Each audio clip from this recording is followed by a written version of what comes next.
ನಿಮ್ಮ ಮೈ ಮೇಲೆ ಯಾವತ್ತಾದ್ರೂ ಕಂಬಳಿ ಹುಳ ಹತ್ತಿ ಪರ ಅಂತ ಕೆರ್ಕೊಂಡಿದ್ದೀರಾ? ಆಗಿರುತ್ತೆ. ಆದ್ರೆ ಅಲ್ಲೊಂದು ಕಂಬಳಿ ಹುಳ ಇದೆ ಕಣ್ರಿ. ಸ್ಟೈಲ್ ಆಗಿ ಹೇರ್ ಕಟ್ ಮಾಡಿಸ್ಕೊಂಡು ಊರೆಲ್ಲ ಓಡಾಡುತ್ತೆ. ಪುಣ್ಯ ಅದು ಇಲ್ಲಿಲ್ಲ. ಅಪ್ಪಿತಪ್ಪಿ ಅದೇನಾದ್ರೂ ನಮ್ಮ ದೇಶದಲ್ಲಿ ಇದ್ದಿದ್ರೆ ಅದು ಅಂದ್ರೆ ಯಾವುದು ಇದೆ ಪುಸ್ ಕ್ಯಾಟರ್ಪಿಲ್ಲರ್ ಅಂತ. ಮೈಯೆಲ್ಲ ಕೂದಲ ಹೊದಿಕೆ. ಅದಕ್ಕೆ ಆಗಷ್ಟೇ ಕಲರ್ ಹೊಡ್ಸ್ಕೊಂಡ್ ಬಂದಿದ್ಯೇನೋ ಎಂಬಂತ ಅವತಾರ.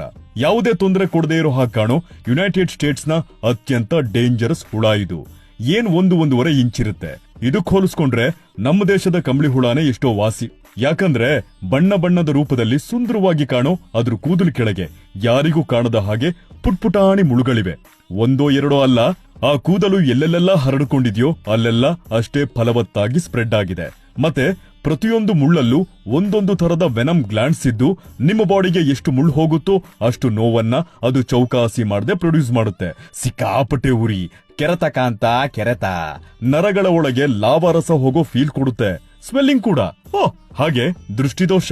ಇನ್ನೊಂಚೂರ್ ಮುಂದೆ ಹೋದ್ರೆ ಉಸಿರಾಟದ ಸಮಸ್ಯೆ. ಇದನ್ನ ತಗೊಂಬಂದು MM ಹಿಲ್ಸ್ ನಲ್ಲಿ ಹುಲಿಗಳನ್ನ ಕುಂದ್ರಲ್ಲ, ಅವ್ರ ಚಡ್ಡಿ ಒಳಗ್ ಬಿಡ್ಬೇಕು. ದೇವರ್ಸಿಗಳು. ಬಾಯ್ ಕಣ್ರಿ.